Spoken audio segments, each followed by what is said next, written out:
Salut à tous, c'est le Conseil du Livre. On se retrouve aujourd'hui pour parler d'un manga très intéressant. On va parler de Saltiness, publié aux éditions Akata. Bien que le manga soit assez court car il n'a que 4 tomes et qu'il soit abordé de façon humoristique, l'auteur arrive à nous lancer des pistes de réflexion très intéressantes que l'on va essayer de voir dans cette vidéo.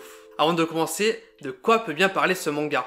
Nous suivons Takehiko, 31 ans, célibataire libre comme l'air, profitant de la vie, se fichant de tout, pensant être un homme éclairé et inébranlable. Pourtant un jour, son grand-père, fatigué de son comportement nonchalant, lui fait redescendre sur terre. Tant qu'il ne s'émancipera pas, il sera un fardeau voire même une entrave au bonheur de sa petite sœur, qui est sa seule raison de vivre. Profondément marqué, Takehiko quitte le domicile et part faire un voyage initiatique qui apportera à notre héros plus de maturité. Enfin normalement.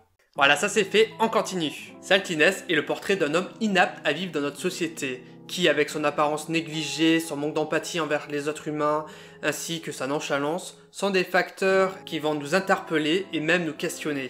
À la lecture de ce manga, Takehiko nous paraît comme un véritable extraterrestre. L'auteur nous le dépeint de plusieurs façons. Il y a le Takehiko antipathique envers les autres êtres humains, il y a également le Takehiko amusant voire ridicule dans ses lubies, mais il y a surtout le Takehiko touchant dans son désir de changer pour le bien de sa petite sœur. Et Furuya, c'est l'auteur du manga, s'amuse à nous mettre dans une position de voyeur en nous faisant suivre le plus près possible son personnage, allant juste à nous faire rentrer dans sa tête, voire même plus loin encore, dans ce qui est le plus intime chez un être humain, ses rêves. Et cela dans le but d'apprécier un maximum ses joutes philosophiques, son art de la rhétorique burlesque, ses centres d'intérêt farfelus, et ses interrogations sur la vie et sur le monde qui l'entoure. Avoir passé sa vie à penser le monde, Takehiko est complètement déconnecté de la réalité, laissant de côté les considérations qui nous paraissent à nous lecteurs essentielles, comme l'argent, la nourriture, le travail, le logement. Au travers des rencontres faites par Takehiko, on a là un éventail de portraits de personnes se retrouvant marginalisées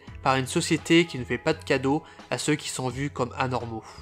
Le manga va apporter différentes problématiques comme le chômage, la pauvreté, la misère sociale, le problème de la scolarité, le problème des étudiants. Tout cela traité par le biais d'un humour cynique qui va créer un sentiment de malaise à la lecture. D'ailleurs, vous le savez ou vous le savez pas, l'humour n'a pas qu'une fonction de divertissement. C'est une arme efficace pour transmettre des idées ou pour faire passer un message, parfois de manière plus percutante que par les canaux habituels. On peut penser à Molière qui utilisait à la perfection l'humour dans ses pièces de théâtre afin de critiquer sa société.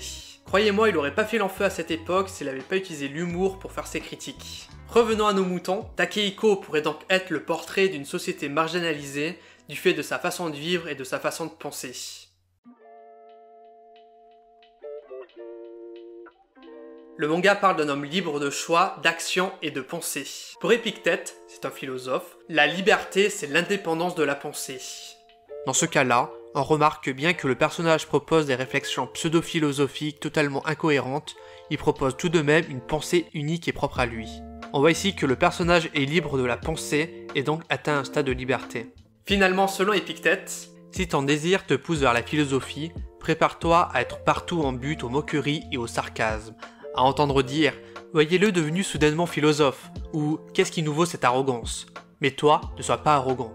Et souviens-toi que si tu restes conscient dans ces principes, ceux qui au début se moquaient de toi finiront par t'admirer.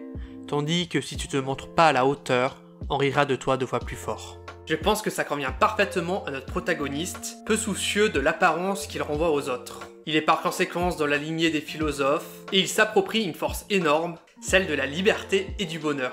Notre personnage est donc ici une icône du stoïcisme, c'est un courant de pensée, mettant en pratique de nombreuses pensées de ce courant, sans pour autant en être conscient. Et c'est dans cette façon de vivre qu'il devient un philosophe heureux.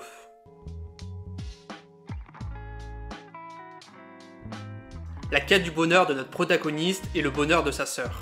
Pour lui, le bonheur de Ai, c'est le nom de sa sœur, et ce qui compte le plus. Mais, comme le dit Épictète, il n'y a qu'un chemin pour le bonheur, c'est de cesser de nous tracasser pour des choses qui ne dépendent pas de notre volonté.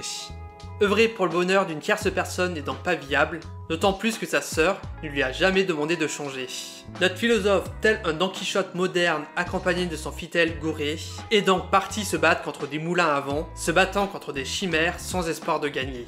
Il est très loin d'atteindre son but. Par ailleurs, Takehiko, qui part à la quête du bonheur, ne se rend pas compte d'une chose essentielle. Il était finalement en plein dedans. Aveuglé par une envie de changer pour un bonheur qui ne dépend pas de lui, il pourrait perdre à jamais le bonheur de Ai et pourra par conséquence la rendre malheureuse. Pour Schopenhauer, nous nous rendons compte a posteriori que nous avions été heureux. La recherche de la satisfaction de ses désirs et des bons moments de vie nous mène, voire nous condamne, à l'inquiétude et à l'insatisfaction. Mais bon, Schopenhauer était un peu dépressif, il a une vision très négative du bonheur. Je préfère encore la vision de Spinoza qui place l'amour au centre de la quête du bonheur. Et c'est justement par amour que notre personnage vit. L'affection que lui porte sa sœur est sa seule source de bonheur. Il pourrait disparaître pour elle. Voilà, c'est tout pour cette vidéo. J'ai pas envie de faire une vidéo trop longue, du coup n'hésite pas à me dire ce que tu en as pensé. Évidemment, j'aurais pu aborder d'autres thématiques, comme par exemple la question de la destinée de notre héros, car comme le dit Épictète, bon vous l'aurez compris, j'aime beaucoup Épictète, n'attends pas que les événements arrivent comme tu le souhaites.